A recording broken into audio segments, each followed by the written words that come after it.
Meanwhile, the left is defending the president. Here's MSNBC analyst and former Democrat Senator Claire McCaskill. Well, they're going to keep doing what they've been doing. They are going to try to indict a father for loving his son who has been addicted to drugs and or alcohol, and without evidence of the father doing anything other than loving that son. And that, I think, doesn't fly with most of the American people. Completely missing the point. Joe Concha, a Fox News contributor and columnist for The Messenger. He joins us now. Joe, not the first time, won't be the last. The media has commented on the president's relationship with his son, specifically with regard to the addiction issues. The New York Times says the real lesson from the Hunter Biden saga is that, quote, the president does offer the country a fine model of the love and support that people with addictions need.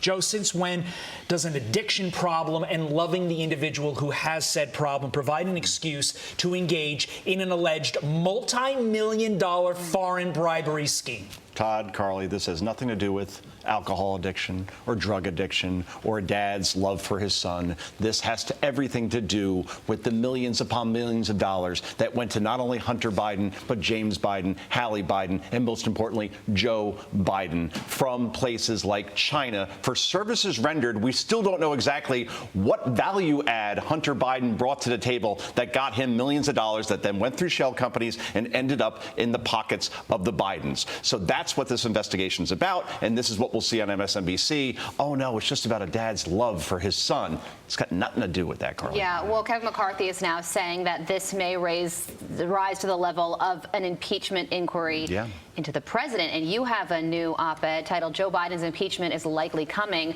but will it boomerang on Republicans? And you write, much of the media will dismiss the proceedings as a weaponization of the gavel and a tactic to distract Americans from Donald Trump's upcoming courtroom battles. Can the proceedings convince House and Senate Democrats of the commission of high crimes by the president, even if the evidence is obvious and overwhelming? The blue team is accomplished at sticking together, and most of the media will be dismissive of the proceedings even before they begin.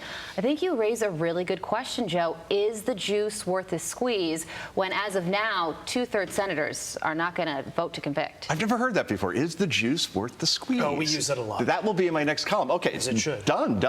That's the thing. People hear impeachment. They think, okay, that means we'll get rid of Biden. No, impeachment happens in the House. The Senate, you need 2/3 of the Senate. Therefore, in this case, 17 Democrats have to go along with all Republicans, if Republicans stick together on this, to convict, which means removal. If you remove President Biden, then you have President Harris, which would be something that even Democrats would say, no, thank you. So in the end, if you can't remove Joe Biden in an impeachment hearing, is the juice worth the squeeze? I'm so using that at my barbecue this week. Wow, and also, Todd, like, Joe was giving me a compliment, and then he's, we use it all the time. Yeah, we do it all the time. Yeah. We do it all the time.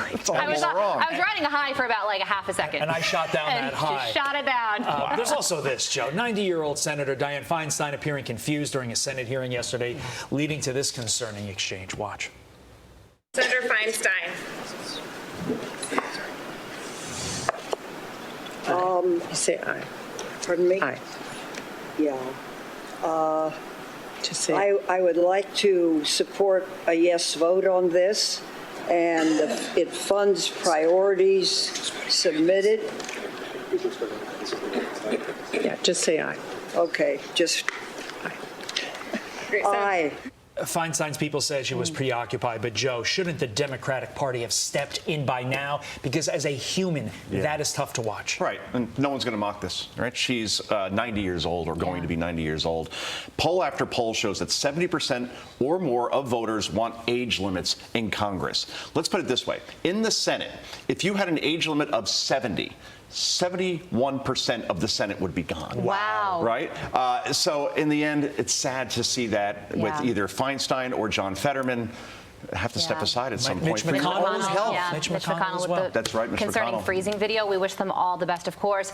I'm Steve Doocy. I'm Brian Kilmeade. And I'm Ainsley Earhart. And click here to subscribe to the Fox News YouTube page to catch our hottest interviews and most compelling analysis.